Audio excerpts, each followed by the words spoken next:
আজকেও তোমাদের সাথে একটা ইম্পর্টেন্ট কোশ্চেনের অ্যান্সার শেয়ার করতে চলেছি, পয়ার ও মহাপয়ার। তো দেখো, প্রথমেই লিখেছি বাংলা ছন্দে পয়ার ও মহাপয়ার হলো পংক্তিবিন্যাস বা পদবন্ধের দুটি গুরুত্বপূর্ণ রূপ। উভয়ই মূলত অক্ষরবৃত্ত ছন্দের সঙ্গে সম্পর্কিত। বাংলা কাব্য সাহিত্যে, বিশেষ করে মধ্যযুগের কবিতায় এই দুই ধরনের পংক্তি বিন্যাসের ব্যাপক ব্যবহার দেখা যায়।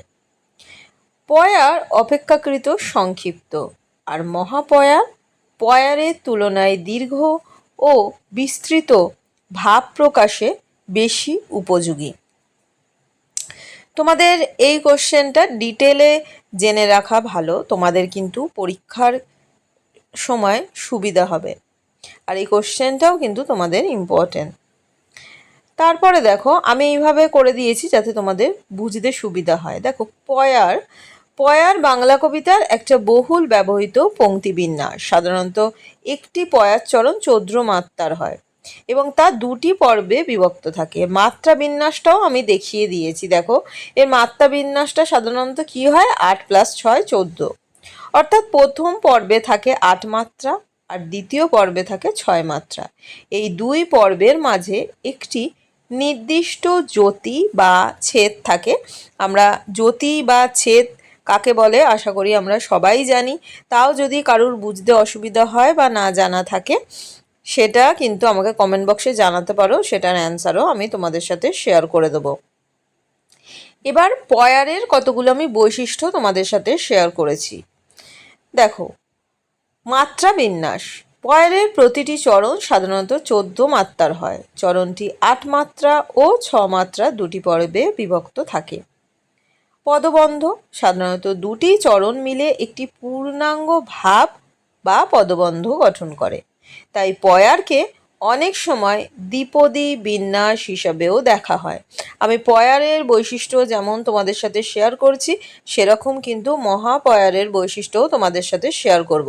এতে তোমাদের সুবিধা হবে। তোমরা যদি এটাকে করে রাখো, তাহলে কিন্তু যদি এটার পার্থক্যও দেয়, তাহলেও কিন্তু তোমরা এটা লিখতে পারবে। 3 নম্বর হচ্ছে ছেদ বা জ্যোতি। চরণের মধ্যে 8 মাত্রার পর একটি প্রধান জ্যোতি বা ছেদ পড়ে। এর ফলে কবিতার পাঠ ও আবৃত্তিতে একটি স্বাভাবিক ছন্দময় গতির সৃষ্টি হয়। অন্তমিল।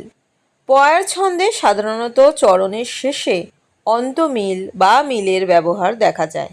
এর ফলে কবিতায় শ্রুতি মাধুর্য ও সুরেলা ভাব বৃদ্ধি পায়।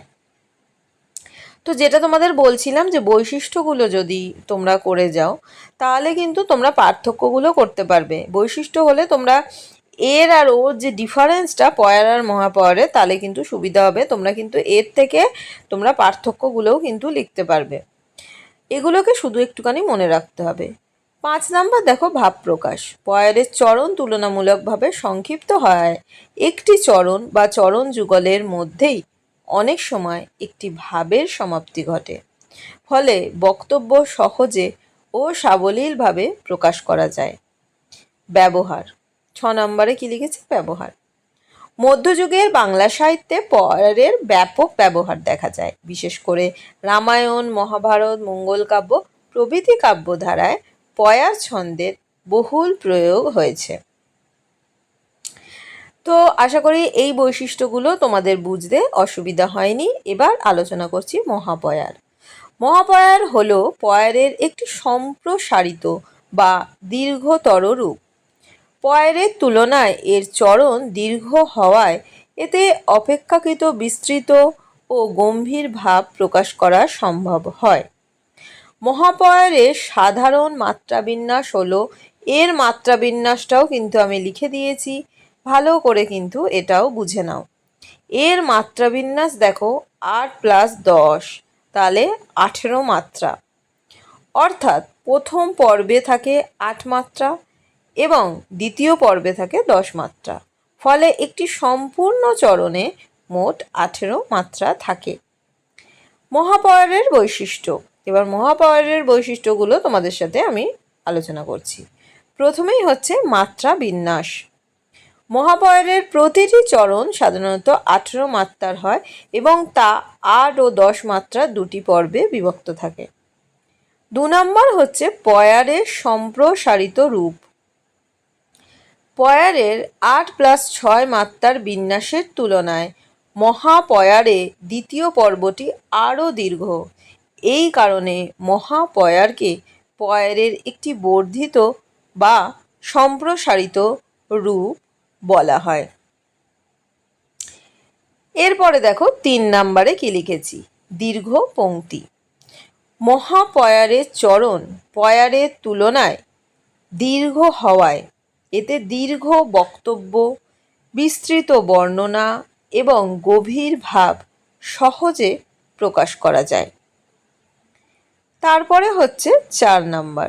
4 নম্বরে লিখেছি জ্যোতি ও ছেদ। 8 মাত্রার পর সাধারণত একটি জ্যোতি বা ছেদ থাকে। এর মাধ্যমে দীর্ঘ চরণ দুটি পর্বে বিভক্ত হয়ে পাঠের ক্ষেত্রে কি হয় দেখো, ছন্দ ও গতি বজায় রাখে। আমরা ওখানেও জ্যোতি ও ছেদ পড়েছি, এখানেও পড়ছি, দুটোর ডিফারেন্স কিন্তু ভালো করে মাথায় রাখবে। ভাবের বিস্তার। মহাপয়ার দীর্ঘতর হওয়ায় কবি একটি চরণের মধ্যেই কোনো বিষয়কে বিস্তারিতভাবে ব্যাখ্যা বা বর্ণনা করার সুযোগ পান। ফলে কাব্যে ভাবের বিস্তার ও বক্তব্যের গাম্ভীর্য বজায় থাকে। এরপরে দেখো অন্তমিল। চরণের শেষে সাধারণত মিলের ব্যবহার থাকে, যা কবিতার শ্রুতি মাধুর্য ও ছন্দময়তা বৃদ্ধি করে। আশা করি যেটুকু তোমাদের সাথে আলোচনা করেছি বুঝতে অসুবিধা হয়নি। এরপরে দেখো, এরপরে কি লিখেছি, এরপরে লিখেছি উপসংহার। সুতরাং বলা যায় পয়ার ও মহাপয়ার বাংলা কবিতার গুরুত্বপূর্ণ পংক্তিবিন্যাসের রূপ। পয়ার সাধারণত 8+6 মাত্রা মানে 14 মাত্রার চরণ, আর মহাপয়ার কি, মহাপয়ার হচ্ছে 8+10 মাত্রার মানে 18 মাত্রার চরণ নিয়ে গঠিত। পয়ার অপেক্ষাকৃত সংক্ষিপ্ত ও সাবলীল ভাব প্রকাশে উপযোগী, অন্যদিকে মহাপয়ার দীর্ঘ ও বিস্তৃত বক্তব্য প্রকাশের জন্য অধিক কার্যকর। বাংলা কাব্যের ছন্দ ও পংক্তি বিন্যাসের ইতিহাসে এই যে দুটো রীতি, এই দুই রীতিরই কিন্তু দেখো বিশেষ গুরুত্ব রয়েছে। আশা করি কারুর বুঝতে অসুবিধা হয়নি। তাও যদি প্রবলেম থাকে আমাকে অবশ্যই কমেন্ট বক্সে জানিও। Thanks for watching. টাটা।